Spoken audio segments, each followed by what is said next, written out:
तो समझते हैं क्या कहानी है। सीटेट वालों को एकदम बाहर का रास्ता दिखा दिया केवीएस ने कि सीटेट में हम एग्जामिशन नहीं देंगे अगर आप अपीयरिंग में हैं। उसके रीजंस हैं, मैं अभी बात करूंगी उस पर भी। बहुत सारी चीजें, इस सेशन को, इस वीडियो को कोशिश कीजिएगा पूरा देखें, सारी जो भी जरूरी बातें हैं, मतलब 120 पेज का सिलेबस है, उसके अलावा 11 पेज का आपका ये डिटेल्ड नोटिफिकेशन है, ये सब मैं पढ़ चुकी हूँ। जो भी काम का है वो सब अभी टू द पॉइंट बात करेंगे, है ना। पीआरटीज के लिए अगर आप जा रहे हैं तो ठीक है जी, अगर आप पीआरटी के लिए जा रहे हैं यानी प्राइमरी टीचर की पोस्ट के लिए, तो एक रिटन टेस्ट होगा, यानी जो सीबीटी आपका पेपर है, कितने नंबर का, 180 नंबर का पेपर है। 180 एमसीक्यूज आएंगे आपके सामने।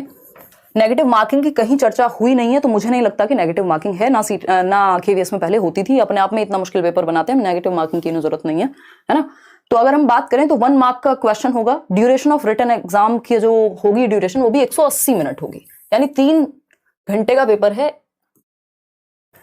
100, अब ये पहले 2 घंटे 2.5 घंटे ऐसे हुआ करता था। 150 क्वेश्चन 150 मिनट, वो वाला सीन था। अभी 150 क्वेश्चन भी नहीं रहे और 150 मिनट भी नहीं रही। क्वेश्चन हो गए 180 और मिनट भी हो गए 180। तो 180 मिनट में 180 क्वेश्चन, सिंपल बात है। 3 घंटे में 180 क्वेश्चन आपको सॉल्व करने हैं। तो यहां पे हम कहेंगे कि इन्होंने वेटेज बढ़ाई है, जिसका कई लोगों को फायदा मिलेगा, नुकसान भी होगा। देखिएगा, अगर हम देखें इसमें सेक्शन की बात करें तो पार्ट है 4। अगर प्राइमरी के 180 नंबर में 4 पार्ट हैं, 180 नंबर में कितने टोटल 4 पार्ट हैं। शुरुआत के जो आपके 80 नंबर हैं वो हर किसी के लिए, यानी आप टीजीटी के लिए जाइए, पीआरटी के लिए जाइए, पीजीटी के लिए जाइए, सबके लिए 80 नंबर सेम है। 100 नंबर का खेल है जो अलग है, पेपर सबका 180 नंबर का ही है। प्रोफिशिएंसी चाहिए लैंग्वेज में, 20 नंबर की लैंग्वेज, जिसमें जनरल इंग्लिश 10 नंबर की और हिंदी 10 नंबर की। पहले क्वालिफाइंग होता था, अभी यहाँ क्वालिफाइंग जैसा उन्होंने कुछ नहीं लिखा, ठीक। और बहुत इजी आती है हिंदी इंग्लिश केवीएस की, अगर आप उठा करके देखेंगे 20 नंबर की यहाँ है और 20 नंबर की सब्जेक्ट स्पेसिफिक में है। तो ये 40 नंबर की हो गई आपकी हिंदी इंग्लिश मिलाकर के। इनकी तैयारी बहुत जबरदस्त कीजिए, क्योंकि मुश्किल नहीं आती और दूसरा स्कोर आप बहुत ज्यादा कर सकते हैं। तो 20 की यहाँ 20 सब्जेक्ट स्पेसिफिक जो 100 नंबर है, उसमें भी 20 नंबर 10-10 की आएगी वहां भी। तो 40 नंबर टोटल लैंग्वेज को हो गए, अगर हम देखें तो पूरे 180 में से। अब बची 140 की बात। भाई 140 तो हट गए ना यहां से। पार्ट 1 में हिंदी इंग्लिश आएगी 10-10 नंबर की। पार्ट 2 जो है बिल्कुल बेसिक हिंदी इंग्लिश जो होती है। पार्ट 2 में आपका जनरल अवेयरनेस, रीजनिंग और कंप्यूटर। बहुत इजी आता है कंप्यूटर, कोई भी लूसेंट की या कोई भी एक छोटी सी किताबें आती हैं 10-20 रुपए की, 25 रुपए की, अब महंगी हो गई होंगी। या कंप्यूटर के क्वेश्चंस मैंने लेट्स लर्न पे भी डाले हुए हैं, फिर से करा देंगे। बहुत ही आसान आते हैं। 5 नंबर के कंप्यूटर के क्वेश्चन बिल्कुल बेसिक, आप सॉल्व कर पाएंगे, बहुत 3-4 स्कोर आराम से ला सकते हैं। रीजनिंग आएगी एकदम आसान, क्योंकि 5 ही नंबर की है, ठीक है। इसके अलावा अगर हम बात करें जनरल अवेयरनेस और करंट अफेयर्स की, ये 10 नंबर का है। और करंट अफेयर्स में आते हैं जो 6 महीने तक के, जब भी एग्जाम होगा उससे 6 महीने पहले तक के करंट अफेयर्स। और जनरल अवेयरनेस में आपका वही जो बेसिक नॉलेज है, आपकी जनरल नॉलेज, जिसको जीएस भी कह देते हैं कई लोग। तो इसके लिए आप बहुत ज्यादा तो नहीं पढ़ सकते, बट हाँ करंट अफेयर अच्छे से पढ़ सकते हैं कि 5-6 नंबर मिल जाए। पार्ट 3 क्या कहता है? पार्ट 3 कहता है कि भाई पेडागोजी पढ़ लो शांति से। 20 नंबर की कर दी थी पीआरटी में पेडागोजी, वो 60 की कर दी है, 40 नंबर बढ़ गए और सिलेबस भी चेंज हो गया। 60 क्वेश्चंस, ये सभी के लिए अच्छा है, क्योंकि लास्ट ईयर जब सब्जेक्ट स्पेसिफिक में भर भर के फिजिक्स के और दुनिया तमाम तरह के क्वेश्चन आए थे, तो ये ठीक नहीं था उन लोगों के लिए। पेडागोजी सबके लिए बराबर है, सबको पढ़नी पड़ेगी। यहाँ पे ऐसे ही वाली दिक्कत नहीं है कि किसी ने बीएससी की हुई है, मान लीजिए बीएड वाले भी अलाउड हैं, किसी ने बीएससी की हुई है, वो तो आसानी से सॉल्व कर देगा जनरल साइंस के क्वेश्चन, है ना। तो पेडागोजी लेकिन सबको पढ़नी पड़ेगी। तो पेडागोजी सभी के लिए है, ठीक। 50% से मार्क्स कम किसी में भी नहीं चलेंगे भाई, अगर आप केवीएस की बात कर रहे हैं, चाहे किसी भी पोस्ट के लिए अप्लाई करिए। तो perspectives on education and leadership, इसको देख के डरना नहीं है, ठीक है, घबराना नहीं है आपने। अब आएंगे इस पे, इसको आप ब्रेक इवन करेंगे, पूरा ब्रेक करके देखेंगे कितने नंबर किस चीज के हैं। ये अंडरस्टैंडिंग द लर्नर एक तरह से आपका वही है जो हम इंक्लूसिव एजुकेशन पढ़ते हैं, बेसिक बातें हैं, ग्रोथ एंड डेवलपमेंट है, understanding teaching learning process, creating conducive environment.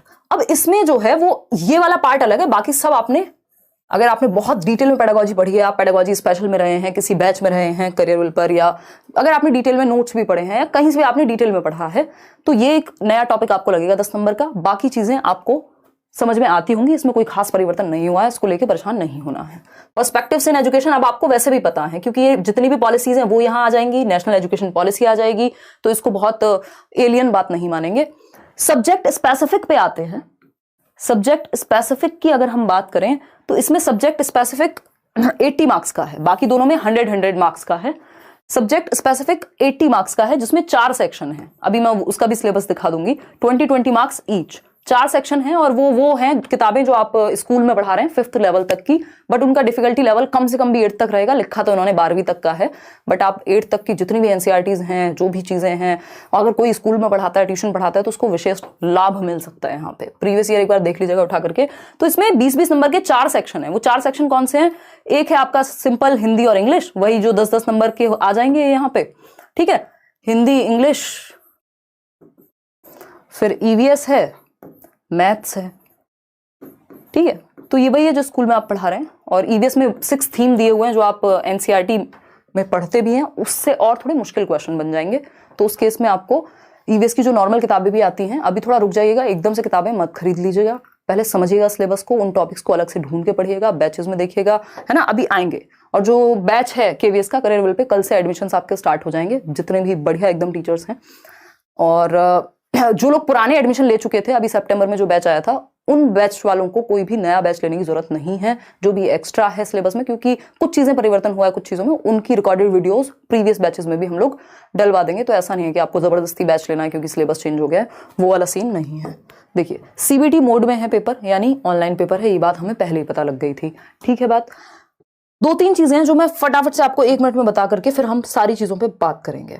एक तो ये कि सीटेट जो लोग अपीयरिंग में हैं वो पेपर नहीं दे पाएंगे, क्योंकि पिछली बार का जैसे आप लोगों को बताया गया होगा या आपने देखा होगा, वो सीटेट अपीयरिंग वालों को इसलिए अलाउ किया था क्योंकि उस टाइम पे 2 साल से सीटेट हुआ नहीं था। 2016 से 18 तक 2016 से 18 तक सीटेट नहीं हुआ था, यानी 2016 सितंबर के बाद सीटेट सीधा हुआ था दिसंबर 2018 में, और दिसंबर 2018 में जो लोग थे उनको अपीयरिंग वालों को अप्लाई इसीलिए किया था क्योंकि 2 साल से पेपर नहीं हुआ था। अभी सीटेट में ऐसा कोई रीजन नहीं है उनके पास कि वो सीटेट में अपीयरिंग वालों को क्या कर दें, एलिजिबल कर दें। वो कहेंगे भैया 4 साल मिले थे, कर लेते तब तक क्लियर, और वॉटएवर, है ना।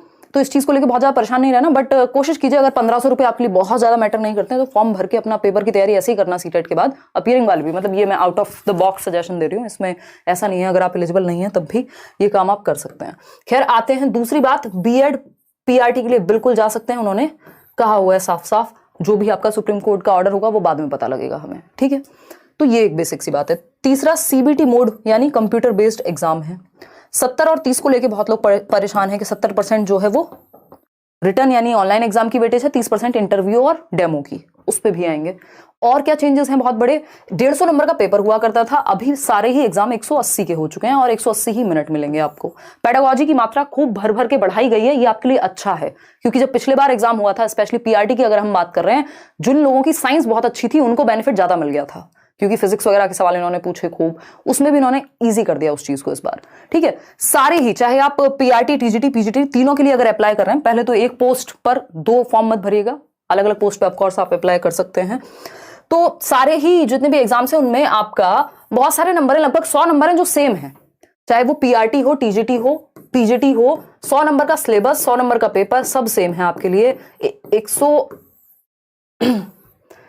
80 नंबर का आपके लिए बिल्कुल सेम है सब कुछ। 80 मार्क्स, 100 मार्क्स में आपका सब्जेक्ट स्पेसिफिक है, तीनों ही लेवल पे उसको समझेंगे, जो पैटर्न है, क्या कहता है, क्या कहानी है, पेपर कब तक हो सकता है, समझेंगे सारी चीजें। दूसरा ये था कि जो एज की बात है, वो 30 साल की उम्र पीआरटी के लिए आपकी मैक्सिमम होनी चाहिए।